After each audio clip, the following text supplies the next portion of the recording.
আমাদের সব সব মুসলমানেরা, সব উলামায়ে কেরামরা একটা কথাই বলেছেন যে নবী হলেন শেষ নবী, মুহাম্মদুর রাসূলুল্লাহ সাল্লাল্লাহু আলাইহি ওয়াসাল্লাম হলেন শেষ নবী।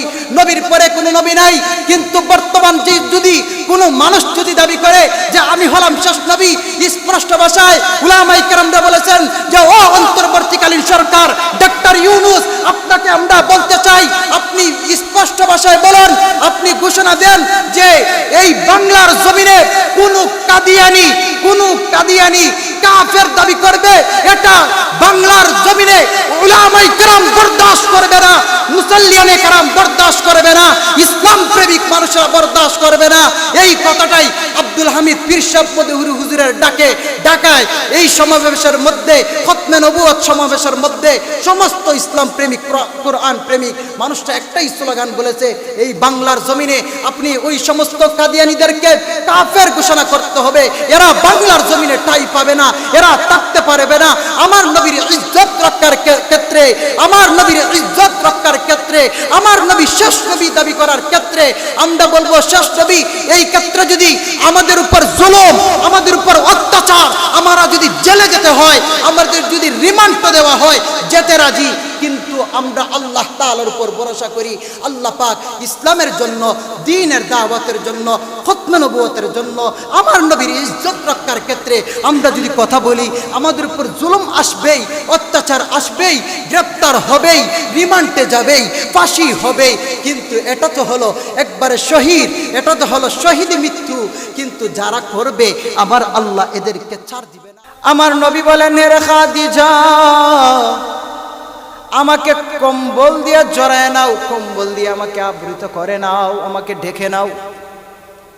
আম্মা জান খাদিজাতুল কুবরা রাদিয়াল্লাহু তাআলা আনহা কম্বল দিয়ে আপনার আমার নবীকে জড়ায় ধরছেন। নবীকে জড়ায় ধরে এবার খাদিজা বর্ণনা করেন, হাদিসের মধ্যে আছে, খাদিজা বর্ণনা করেন, আমি আমার নবীকে জড়ায় ধরলাম। নবীকে জড়ায় ধরার পরে দেখি আমার নবীর গায়ে, আমার স্বামীর গায়ে কম্পন সৃষ্টি হয়ে গেছে, নবীর গায়ে জ্বর উঠে গেছে। নবী কম্বল দিয়া নবীজি বসে রয়েছেন। আল্লাহ পাক একখানা আয়াত সূরা নাজিল করে দিয়েছেন। আল্লাহ পাক এবার ডাক দিয়ে বলেন, এই প্রসঙ্গে এই নবীজির এই আকার আকৃতিতে কোন মুফাসসিরিন কেরাম বলেন যে আল্লাহ পাক সেই সময় সূরাতুল মুজাম্মিল নাজিল করেছেন। আবার অন্যান্য মুফাসসিরিন কেরাম বলেন যে না, সূরাতুল মুজাম্মিল নয়, আল্লাহ পাক মুদ্দাসসির নাজিল করেছেন। আবার কেউ বলেন যে এই সময় রাসূল যেই সময় কম্বল আবৃতি দিয়া নবীজি বসে রয়েছেন, এই সময় উভয় সূরাই আল্লাহ পাক নাজিল করেছেন। আমার আল্লাহ ডাক দিয়া বলেন, ইয়া আইয়ুহাল মুজাম্মিল কুমিল লাইলা ইল্লা কলিলা নিসফাহু আও ইনকুস মিনহু কলিলা ইয়া আইয়ুহাল মুদ্দাসসির কুম ফাআনজির ওয়া রাব্বুকা ফাকাব্বির ওয়া সিয়াবাকা ফাতাহহির। আমার আল্লাহ এভাবে নবীকে ডাক দিলেন। নবীকে ডাক দিয়া বললেন যে ও আমার হাবিব, ও আমার বন্ধু, আপনি ধারান, কুম ফাআনজির, আপনি উঠুন, উঠিয়া মানুষকে ভয়ভীতি, মানুষকে সতর্ক করুন। কুম ফাআনজির ওয়া রাব্বাকা ফাকাব্বির। আল্লাহ পাক এভাবে নবীকে ডাক দিয়ে বলতেছেন যে আপনি মানুষকে সতর্ক করুন, মানেন মানুষকে আপনি জাহান্নামের আগুন থেকে বাঁচায়া জান্নাতের পথে আনুন। আমরা এর আগে জানতে হবে আল্লাহ রাব্বুল আলামিন দুনিয়া সৃষ্টির পরে এই দুনিয়ার মধ্যে সর্বপ্রথম যাকে প্রেরণ করেছেন তিনি হলেন বাবা আদম আলাইহিস সালাতু ওয়াস সালাম এবং মা হাওয়া আলাইহিস সালাতু ওয়াস সালাম। তাদেরকে আল্লাহ রাব্বুল আলামিন দুনিয়ার মধ্যে সর্বপ্রথম দিয়েছেন। বাবা আদম আলাইহিস সালাতু ওয়াস সালাম থেকে শুরু করে আল্লাহ রাব্বুল আলামিন আমাদের নবী মুহাম্মদুর রাসূলুল্লাহ সাল্লাল্লাহু আলাইহি ওয়া আলিহি ওয়াসাল্লাম এর পর্যন্ত, আদম থেকে শুরু করে নবী মুহাম্মদুর রাসূলুল্লাহ সাল্লাল্লাহু আলাইহি ওয়াসাল্লাম পর্যন্ত এর মধ্যবর্তী সময়ের মধ্যে আল্লাহ রাব্বুল আলামিন লক্ষাধিক পয়গম্বর দুনিয়ার মধ্যে প্রেরণ করেছেন। সমস্ত আম্বিয়া আলাইহিমুস সালাতু ওয়াস সালামকে আল্লাহ পাক দুনিয়ার মধ্যে পাঠাইছেন। তাদের প্রতিটা পয়গাম নিয়ে দুনিয়ার মধ্যে তারা এসেছেন, জাতিকে দাওয়াত দিয়েছেন, উম্মতদেরকে দাওয়াত দিয়েছেন। কিন্তু এর আগে আমরা আরেকটা জিনিস জানতে হবে, আল্লাহ রাব্বুল আলামিন দুনিয়া সৃষ্টির পরে সর্বপ্রথম আদম আলাইহিমুস সালাতু ওয়াস সালামকে দিয়েছেন, কিন্তু আমাদের নবী মুহাম্মদুর রাসূলুল্লাহ সাল্লাল্লাহু আলাইহি ওয়াসাল্লামকে দিয়েছেন পরে। এর কারণটা কি? আল্লাহ রাব্বুল আলামিন আমাদের নবী সরকারে দো আলম সাইয়্যিদুল মুরসালিন হযরত মুহাম্মদুর রাসূলুল্লাহ সাল্লাল্লাহু আলাইহি ওয়াসাল্লামকে সৃষ্টি করেছেন সর্বপ্রথম। আল্লাহ রাব্বুল আলামিন আমাদের নবী মুহাম্মদুর রাসূলুল্লাহ সাল্লাল্লাহু আলাইহি ওয়াসাল্লামকে প্রথম সৃষ্টি করার পরে আল্লাহ পাক নবীকে রূহের জগতের মধ্যে আল্লাহ পাক রেখে দিয়েছেন, কিন্তু দিয়েছেন পরে। এর কারণ কি? আমাদের সাধারণত দুনিয়ার কিছু নিয়ম নীতি আছে। আমরা যখন যে কোনো ধরনের একটা অনুষ্ঠান যদি দিই, ইসলামিক অনুষ্ঠানই হোক, যে কোনো ধরনের অনুষ্ঠানই হোক, এই অনুষ্ঠানের একজন অবশ্যই অতিথি থাকেন, প্রধান অতিথি। আমরা যেভাবে ওয়াজ মাহফিল বা তাফসিরুল কোরআন বিভিন্ন মাহফিল দিয়ে থাকি, এর মধ্যে একজন প্রধান অতিথি আমরা রাখি, যার উদ্যোগে এই আয়োজন। মাহফিল আমরা সাজাইলাম, অনুষ্ঠান সাজাইলাম, অনুষ্ঠান সাজানোর পরে আরো বিভিন্ন দাওয়াতি দেশ বরেণ্য থাকেন, এলাকার থাকেন, তাদেরকে দিয়ে আমরা অনুষ্ঠান চালু করি। কিন্তু যিনি অতিথি, যিনি প্রধান অতিথি, তিনিকে সর্বপ্রথম আমরা দেই নাই। কারণ কেন? তিনি হলেন প্রধান অতিথি, তাকে দিব পরে। লোক সংখ্যক সবাই তার আবেগে সবাই বসে থাকে, কবে যেন প্রধান অতিথি আসবেন, আলোচনা শুনব। এর মধ্যবর্তী সময়গুলোর মধ্যে আমাদের অন্যান্য অতিথিরা বয়ান দেন, কিন্তু প্রধান অতিথি শুরুতে বয়ান দেয় নাই। ঠিক তদ্রূপভাবে আল্লাহ রাব্বুল আলামিন দুনিয়াকে সাজাইছেন, একটা মাহফিল স্বরূপ আয়োজন করেছেন। আল্লাহ পাক আয়োজন করার পরে এই দুনিয়ার মধ্যে অনেক নবীগণ প্রেরণ করেছেন, তারা হলেন সাধারণ অতিথি। তারা আসিয়া দুনিয়ার মধ্যে বয়ান করেছেন, জাতিকে নসিহত করেছেন। কিন্তু মূল প্রধান অতিথি হলেন কে? সমস্ত আম্বিয়া আলাইহিমুস সালাতু ওয়াস সালাম দুনিয়ার মধ্যে আসিয়া উম্মতদেরকে নসিহত করলেন, উপদেশ দিলেন, বয়ান করলেন, ওয়াজ করলেন। সর্বশেষ নবী আমাদের নবী হযরত মুহাম্মদুর রাসূলুল্লাহ সাল্লাল্লাহু আলাইহি ওয়াসাল্লামকে আল্লাহ পাক এবার পাঠিয়ে দিলেন প্রধান অতিথি, যারা সবাই বিশ্বনবী মুহাম্মদুর রাসূলুল্লাহ সাল্লাল্লাহু আলাইহি ওয়াসাল্লামের জন্য অপেক্ষা। আল্লাহ পাক এবার বললেন, দোস্ত, হাবিব আমার, এবার আপনি চলে যান দুনিয়ার মধ্যে। তখন নবী চলে আসলেন। এবার আল্লাহ পাক নবীকে প্রেরণ করলেন। নবী কি পয়গাম নিয়ে আসলেন? নবী কার ঘর থেকে আসলেন? কোথায় নবীর জন্ম হলো? আমরা সবাই জানি নবী মুহাম্মদুর রাসূলুল্লাহ সাল্লাল্লাহু আলাইহি ওয়াসাল্লামের জন্ম হয়েছে মক্কার কুরাইশ বংশে। নবীজির পিতা হলেন আব্দুল্লাহ, নবীজির মাতা হলেন আমেনা। নবী মুহাম্মদুর রাসূলুল্লাহ সাল্লাল্লাহু আলাইহি ওয়াসাল্লামের দাদা হলেন আব্দুল মুত্তালিব। নবীজি কুরাইশ বংশে জন্মগ্রহণ করেছেন, নবী মক্কায় জন্মগ্রহণ করেছেন। রাসূল সাল্লাল্লাহু আলাইহি ওয়াসাল্লাম মা আমেনার গর্ভের মধ্যে আসলেন। মা আমেনা বর্ণনা করেন, আমাদের দুনিয়ার মধ্যে যেই সমস্ত মায়েদের গর্ভ থেকে সন্তানগুলো দুনিয়ার মধ্যে আসে, একজন মা প্রসব করে, তখন একজন মায়ের কতটুকু কষ্ট, কত ব্যথা। মা আমেনা বলেন, আমার কুকামণি আমার মুহাম্মদ যখন দুনিয়ার মধ্যে আসলো, আসার পরে আমি আমেনা বিন্দু পরিমাণ একটু কষ্ট অনুভব করি নাই। সুবহানাল্লাহ, বিন্দু পরিমাণ একটু কষ্ট অনুভব করি নাই আমার কুকামণি যখন দুনিয়ার মধ্যে আসলো। তিনি হলেন আপনার আমার নবী রাহমাতুল লিল আলামিন, নবী মুহাম্মদুর রাসূলুল্লাহ সাল্লাল্লাহু আলাইহি ওয়াসাল্লাম দুনিয়াতে আসলেন। আসার পরেই উম্মতের মায়া, উম্মতের জন্য নবীজি কান্নায় নবীজি আহাকার আরম্ভ করে দিলেন, হায় আমার উম্মত, হায় আমার উম্মত।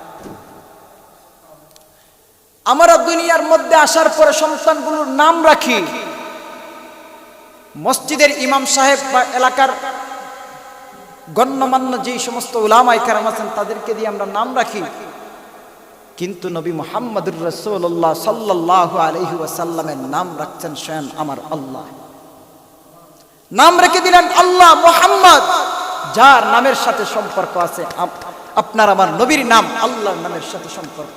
লা ইলাহা ইল্লাল্লাহ বাদেরটাই হলো মুহাম্মদুর রাসূলুল্লাহ সাল্লাল্লাহু আলাইহি ওয়াসাল্লাম, যেই নামটা আমার নবীর নামের সাথে আল্লাহর নামের সাথে সম্পর্ক। লা ইলাহা ইল্লাল্লাহ এর মধ্যে 12টি অক্ষর আছে, 12টি হরফ আছে। মুহাম্মদুর রাসূলুল্লাহ এর মধ্যে 12টি অক্ষর আছে। নবীর নামের সাথে যেভাবে অক্ষর, আল্লাহর নামেও সেভাবেই অক্ষর, সমান সমান।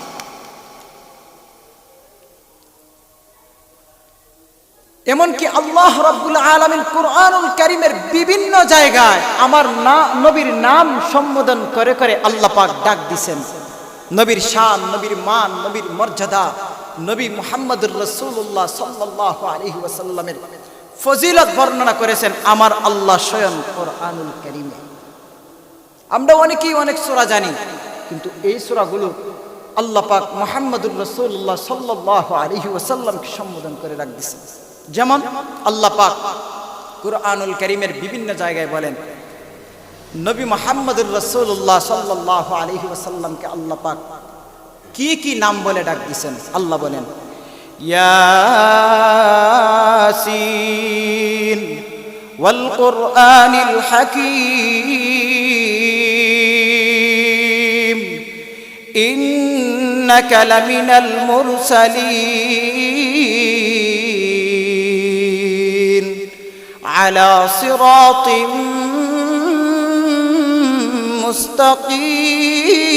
মুস্তাকিম তানজিলাল আজিজুর রহিম। আল্লাহ পাক সূরাতুল ইয়াসিনে আমার নবীকে ডাক দিয়েছেন। ইয়াসিন হলেন আপনার আমার নবী মুহাম্মদুর রাসূলুল্লাহ সাল্লাল্লাহু আলাইহি ওয়াসাল্লামের নাম। আল্লাহ পাক আরো অন্যান্য জায়গায় কোরআনের অনেক সূরার শুরুতে আল্লাহ পাক ডাক দেন, ইয়া আইয়ুহাল মুযাম্মিলু কুমিল লাইলা ইল্লা ক্বালিলা নিসফাহু আও ইনকুস মিনহু ক্বালিলা আও জিদ আলাইহি ওয়া রাত্তিলিল কুরআনা তারতিলা ইন্না সানুলকি আলাইকা কওলান সাকিলা ইন্না নাশিআতাল লাইলি হিয়া আশাদ্দু ওয়াতআ ওয়া আকওয়ামু কিলা ইন্না লাকা ফিন নাহারি সাবহান তাওয়িলা। আল্লাহ পাক সূরাতুল মুজাম্মিলের মধ্যে আমার নবীকে ডাক দিয়েছেন। শুধু মুজাম্মিলের মধ্যে সীমাবদ্ধ নয়, আমার আল্লাহ অন্য জায়গায় বলেন, ইয়া আইয়ুহাল মুদাসসির কুম ফাআনজির ওয়া রাব্বুকা ফাকাব্বির ওয়া সিয়াবাকা ফাতাহহির। আল্লাহ পাক আরো অন্যান্য জায়গায় ডাক দিয়েছেন নবীকে, নুন ওয়াল কলামি ওয়া মা ইয়াসতুরুন মা আনতা বিনি'মাতি রাব্বিকা বিমাজনুন ওয়া ইন্নাকা লাআলা খুলুকিন আযীম। আল্লাহ পাক কুরআনুল কারীমের অসংখ্য অগণিত জায়গায় আমার নবীকে সম্বোধন করে ডাক দিয়েছেন। তার সম্মান, তার মর্যাদা, তার শান, তার চরিত্র সম্পর্কে কুরআনুল কারীমের বিভিন্ন জায়গায় আল্লাহ পাক জানাই দিয়েছেন। যাই হোক, নবী মুহাম্মদুর রাসূলুল্লাহ সাল্লাল্লাহু আলাইহি ওয়াসাল্লাম দুনিয়াতে আসলেন। আসার পরে আল্লাহ পাক স্বয়ং নিজে নাম রেখে দিলেন মুহাম্মদ। নবীর নাম মুহাম্মদ হয়ে গেল। এবার নবী মুহাম্মদুর রাসূলুল্লাহ সাল্লাল্লাহু আলাইহি ওয়াসাল্লাম ধীরে ধীরে ধীরে ধীরে নবীজি বড় হতে লাগলেন। কিন্তু এর একটা আফসোসের বিষয়, যখন আপনার আমার নবী রহমাতুল্লিল আলামিন মা আমেনার গর্ভে ছিলেন, তখনই নবীর পিতা আব্দুল্লাহ মদিনায় যান খেজুর আনতে গিয়ে। সেই জায়গায় তিনি আর বাড়িতে ফিরে আসতে পারেন নাই, দুনিয়া থেকে চলে গেলেন। নবী জন্মের পরে নবীর বাবাকে দেখেন নাই, বাবা পান নাই। আপনার আমার নবী ইতিম হয়ে গেলেন, বাবা হারা হয়ে গেলেন। বাবা বলে কাকে ডাক দিবেন? আল্লাহ পাক আব্দুল্লাহকে দুনিয়া থেকে নিয়ে গেছে। যখনই আপনার আমার নবী দুনিয়াতে আসলেন, আসার পরে আর তিনি মাকেও দেখতে পান নাই। জন্ম নিলেন, জন্মের পরে আল্লাহ পাক আমেনাকেও দুনিয়া থেকে নিয়ে যান। এবার নবী হয়ে গেলেন একবারে অসহায়, এতিম, বাবা নাই মা নাই, এতিম হয়ে গেলেন। এবার নবী মুহাম্মদুর রাসূলুল্লাহ সাল্লাল্লাহু আলাইহি ওয়াসাল্লাম, এবার নবীকে কে দুধ পান করাবে? নবী মুহাম্মদুর রাসূলুল্লাহ সাল্লাল্লাহু আলাইহি ওয়াসাল্লামকে লম্বা আলোচনা সব বলে শেষ করা যাবে না, তাই কিছু কিছু বলে আংশিক বলবো। নবী মুহাম্মদুর রাসূলুল্লাহ সাল্লাল্লাহু আলাইহি ওয়াসাল্লামকে এবার জিম্মাদারি গ্রহণ করলেন।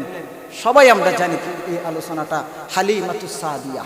হালিমাতুস সাদিয়া তিনি আবার নবীকে দুধ পান করাইলেন, বাড়িতে নিয়ে গেলেন।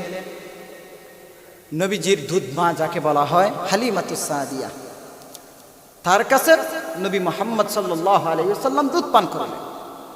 দুধ পান করার পরে নবী আবার ধীরে ধীরে ধীরে ধীরে নবী বড় হতে লাগলেন, উপনীত হতে লাগলেন, বয়সের উপনীত হলেন। যখনই নবী মুহাম্মদ সাল্লাল্লাহু আলাইহি ওয়াসাল্লাম বড় হলেন, বড় হওয়ার পরে এবার নবী যখনই বয়সে উপনীত হলেন, 40 বছর যখনই উপনীত হলো, তখন আপনার আমার নবীর উপর আল্লাহ পাক নবুয়তি দিয়ে দিলেন। 40 বছর বয়সে আপনার আমার নবীর উপর নবুয়ত আসলো। ধীরে ধীরে 23 বছরে নবুয়তটা আসলো। নবীর উপর নবুয়ত আসার পরে সর্বপ্রথম আল্লাহ রাব্বুল আলামিন আপনার আমার নবীকে বললেন, ও আমার দোস্ত, ও আমার হাবিব, নবুয়ত তোমার কাছে চলে যাইতেছে, তুমি জাতিকে দাওয়াত দিতে হবে। হেরায়ে গুহার মধ্যে আল্লাহর নবী সাল্লাল্লাহু আলাইহি ওয়াসাল্লাম সর্বপ্রথম যখনই নবুয়ত আসে, ওহী আসে, সেই জায়গাটা হলো হেরায়ে গুহা। হেরায়ে গুহার মধ্যে আল্লাহ পাক নবীকে নিলেন, যে জায়গায় নবীজি ইবাদতি করতেন। মুফাসসিরিন কিরাম তাফসীরের মধ্যে লেখেন, নবী একটা জায়গায় গুহার মধ্যে নিরিবিলি জায়গায়, সেই জায়গায় ইবাদতের মধ্যে মশগুল থাকতেন। এই গুহার মধ্যে আল্লাহ পাক ইলহাম পাঠায়, আল্লাহ পাক ওহী পাঠায় দিলেন জিবরাইল আলাইহিস সালাতু ওয়াস সালামকে। কি ওহী সর্বপ্রথম নিয়ে আসলেন? সেই ওহীটা হলো সূরাতুল আলার 5 খানা আয়াত সর্বপ্রথম নাজিল হয়েছে। বিভিন্ন মুফাসসিরিন কিরাম বলেন যে না, সর্বপ্রথম নাজিল হয়েছে সূরাতুল মুজাম্মিল, কেউ বলেন সূরাতুল মুদ্দাসির। অনেক মুফাসসিরিন কিরাম অনেক কৌল বলেছেন, কিন্তু প্রসিদ্ধ যে কৌলটা হলো মুফাসসিরিন কিরাম বলেন যে না, সর্বপ্রথম নবী মুহাম্মদুর রাসূলুল্লাহ সাল্লাল্লাহু আলাইহি ওয়াসাল্লামের উপর যে ওহীটা এসেছে, সেই ওহীটা হলো সূরাতুল আলার 5 খানা আয়াত। জিবরাইল আলাইহিস সালাম আসলেন হেরায়ে গুহার মধ্যে, আসিয়া নবীকে আবার বলতেছেন, ও নবী মুহাম্মদ সাল্লাল্লাহু আলাইহি ওয়াসাল্লাম, পড়ুন, আপনি পড়ুন। নবী বলেন, লা আনা বিকারিব, আমি তো পড়তে জানি না। এবার জিবরাইল আলাইহিস সালাতু ওয়াস সালাম আবার বললেন, পড়ুন আপনার প্রভুর নামে, ইকরা বিসমি রাব্বিকাল্লাযী খালাক, পড়ুন আপনার প্রভুর নামে, যিনি আপনাকে প্রেরণ করেছেন, যিনি আপনাকে সৃষ্টি করেছেন, পড়ুন তার নামে। মুহাম্মদুর রাসূলুল্লাহ সাল্লাল্লাহু আলাইহি ওয়াসাল্লাম যখনই জিবরাইল বললেন পড়ুন আপনার প্রভুর নামে, তৃতীয়বার আবার জিবরাইল আলাইহিস সালাতু ওয়াস সালাম নবীকে জড়ায় ধরছেন, বুকের মধ্যে জড়ায় ধরছেন। জড়ায় একটা চাপ দিছেন। তাফসীরের মধ্যে মুফাসসিরিন কিরাম বলেন হযরত জিবরাইল আলাইহিস সালাম হেরা গুহার মধ্যে আমার নবীকে জড়ায় ধরে একটা বুকের সাথে বুক মিলে একটা চাপ দিছেন। নবী মুহাম্মদ সাল্লাল্লাহু আলাইহি ওয়াসাল্লামকে ছেড়ে দিয়েছেন। নবীজির শরীরের মধ্যে থাপ উঠে গেছে, নবীজির গায়ে কম্পন সৃষ্টি হয়ে গেছে। আল্লাহর নবী আবার দৌড়ায় বাড়ির মধ্যে চলে গেলেন। বাড়ির মধ্যে গিয়া নবীজি আবার ডাক দিলেন। কি ডাক দিছেন? নবী ডাক দিয়া বলেন, ও খাদিজা, দরজা খুলো, দরজা খুলো, দরজা খুলো খাদিজা, দরজা খুলো। আম্মা জান খাদিজাতুল কুবরা রাদিয়াল্লাহু তাআলা আনহা দরজা খুলে দিলেন। দরজা খোলার পরে আপনার আমার নবী সরকারে দু আলম রহমাতুল লিল আলামিন নবী মুহাম্মদুর রাসূলুল্লাহ, সকলে বলি সাল্লাল্লাহু আলাইহি ওয়াসাল্লাম, আমার নবী বলেন, হে খাদিজা, আমাকে কম্বল দিয়ে জড়ায় নাও, কম্বল দিয়ে আমাকে আবৃত করে নাও, আমাকে ঢেকে নাও। আম্মা জান খাদিজাতুল কুবরা রাদিয়াল্লাহু তাআলা আনহা কম্বল দিয়া আপনার আমার নবীকে জড়ায় ধরছেন। নবীকে জড়ায় ধরে এবার খাদিজা বর্ণনা করেন, হাদিসের মধ্যে আছে, খাদিজা বর্ণনা করেন, আমি আমার নবীকে জড়ায় ধরলাম। নবীকে জড়ায় ধরার পরে দেখি আমার নবীর গায়ে, আমার স্বামীর গায়ে কম্পন সৃষ্টি হয়ে গেছে, নবীর গায়ে জ্বর উঠে গেছে। নবী কম্বল দিয়া নবীজি বসে রইছেন। আল্লাহ পাক একখানা আয়াত সূরা নাজিল করে দিয়েছেন। আল্লাহ পাক এবার ডাক দিয়ে বলেন, এই প্রসঙ্গে এই নবীজির এই আকার আকৃতিতে কোন মুফাসসিরিন কিরাম বলেন যে আল্লাহ পাক সেই সমন সূরাতুল মুজাম্মিল নাজিল করেছেন। আবার অন্যান্য মুফাসসিরিন কিরাম বলেন যে না, সূরাতুল মুজাম্মিল নয়, আল্লাহ পাক মুদ্দাসসির নাজিল করেছেন। আবার কেউ বলেন যে এই সময় রাসূল যেই সমান কম্বল আবৃতি দিয়া নবীজি বসে রইছেন, এই সমান উভয় সূরাই আল্লাহ পাক নাজিল করেছেন।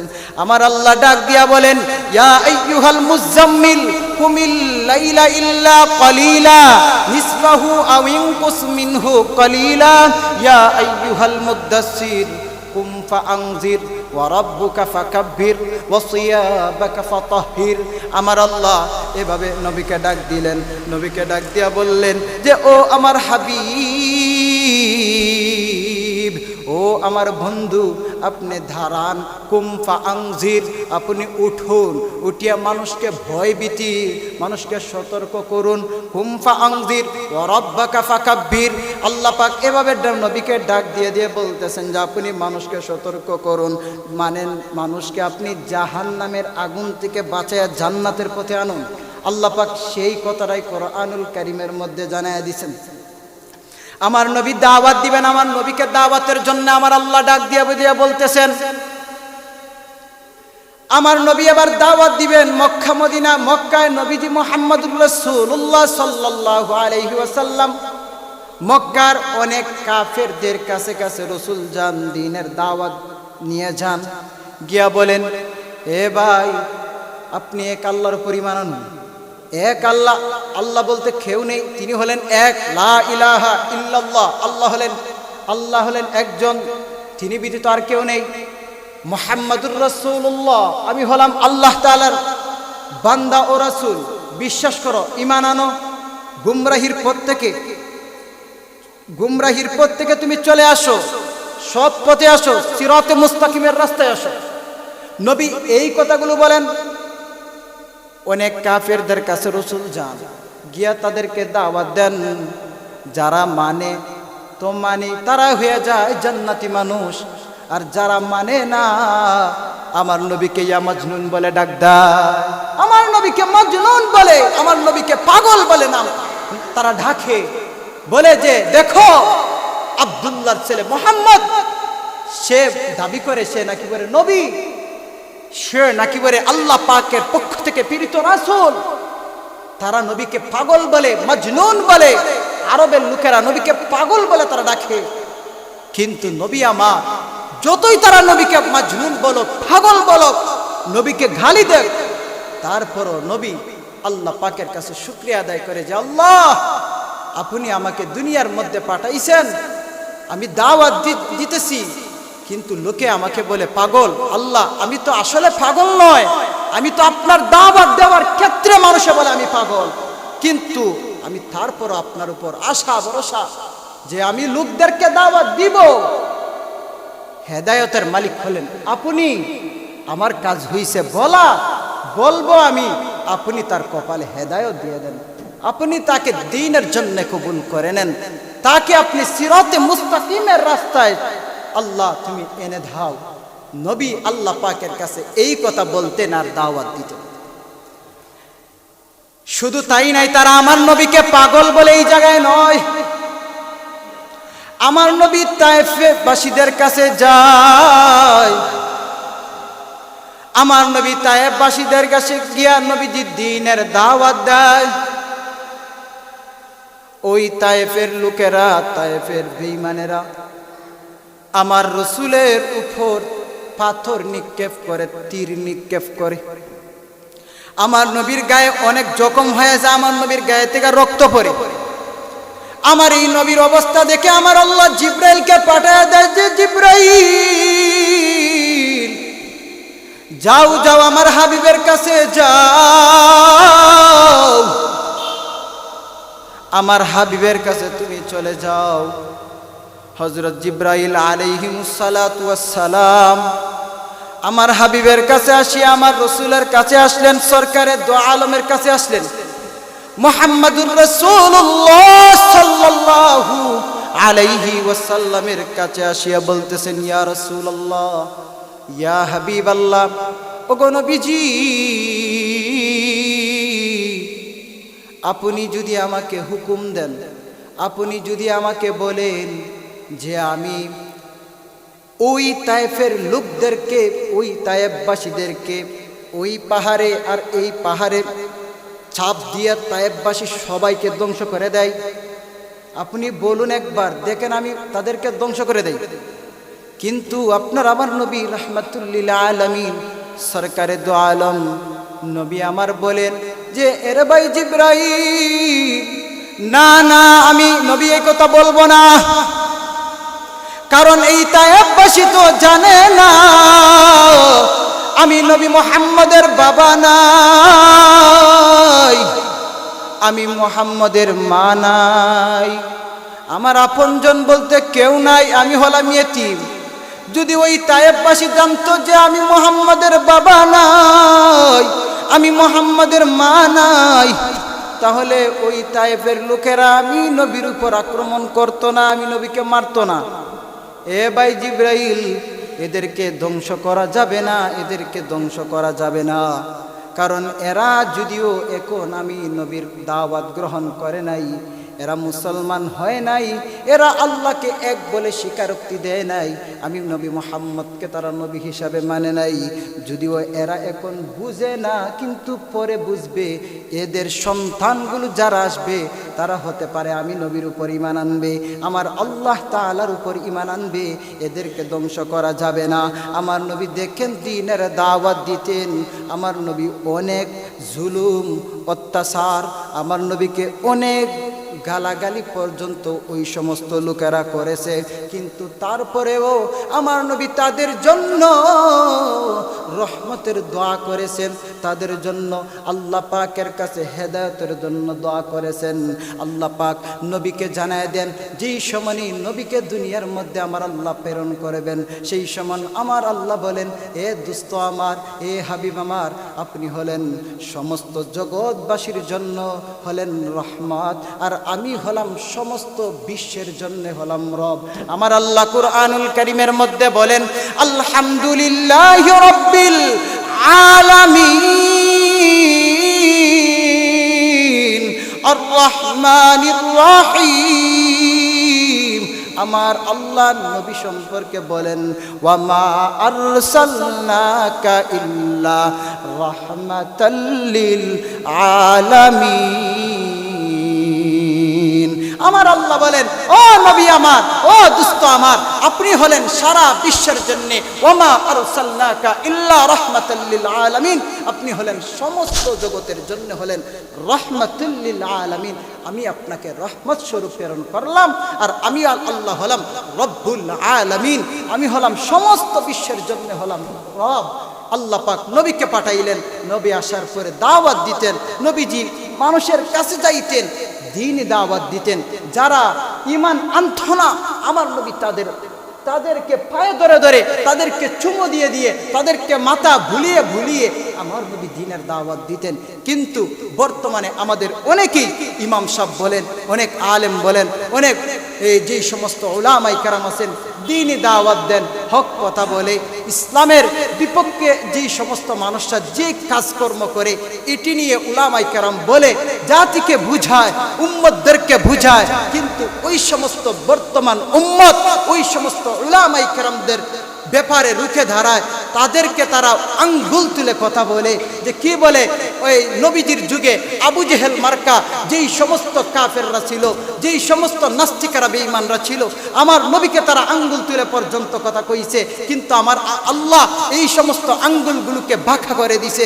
বর্তমান সময়ে যেই সমস্ত নাস্তিক আর বেঈমান কাফের কুফারেরা, যেই সমস্ত উলামায়ে কেরামরা হক কথা বলবে, ইসলামের পক্ষে কথা বলে, খতমে নবুয়তের পক্ষে কথা বলে, আমার নবীর ইজ্জত রক্ষার ক্ষেত্রে হক কথা বলে, কিন্তু যেই সমস্ত নাস্তিক আর বেঈমানরা বাংলার জমিনই হোক, বিভিন্ন দেশেরই হোক, যারাই এই সমস্ত উলামায়ে কেরামদের ব্যাপারে আঙ্গুল তুলবে, লেখালেখি করবে, তাদেরকে গালিগুলাজ দিবে, স্পষ্ট ভাষায় আমরা সবাই এই মিম্বর থেকে বলতে চাই, ওই সমস্ত বেঈমানদেরকে, ওই সমস্ত নাস্তিকদেরকে আমার আল্লাহ কোনোদিনও মনে করবেন না আল্লাহ চার দেন ছেড়ে দেন নাই।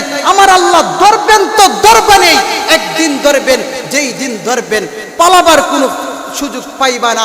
আল্লাহ তো ধরছেই, বাংলাদেশ থেকে যাওয়ার কোনো সুযোগ পাই নাই, শেষ পর্যন্ত নিজের কাপড় রেখে যেতে বাধ্য হয়, বাংলাদেশ ছাড়তে হয়। ঠিক তদ্রুপভাবে যেই সমস্ত আরো নাস্তিকরা বাংলার জমিনে পয়দা হবে, তোমরা মনে করিও না যে তোমাদেরকে আমার আল্লাহ ধরবে না, ধরবে। একবার তা চিন্তা করো, অতীতের কথা স্মরণ করো, পূর্বে কি হয়েছিল যদি স্মরণ করো, তাহলে অবশ্যই ঠিক হয়ে যাইবা। কিন্তু একদল লোক বর্তমান সময়ে, এরা অতীতেও বলতেছে, বর্তমানেও বলতেছে, এরা দাবি করে যে নাকি বলে এরা এই গোলাম আহমদ কাদিয়ানী নাকি বলে শেষ নবী। আজকের যে বিষয়টা অনেক লম্বা আলোচনা, সব বলে শেষ করা যায় না। এরা বলে নবী বলে শেষ নবী নয়, এরা মানে না, বলে যে না, শেষ নবী মুহাম্মদ নয়, শেষ নবী আরেকজন। তারা বলে যে গোলাম আহমদ কাদিয়ানী। এরা দাবি করে গোলাম আহমদ কাদিয়ানী হলো শেষ নবী।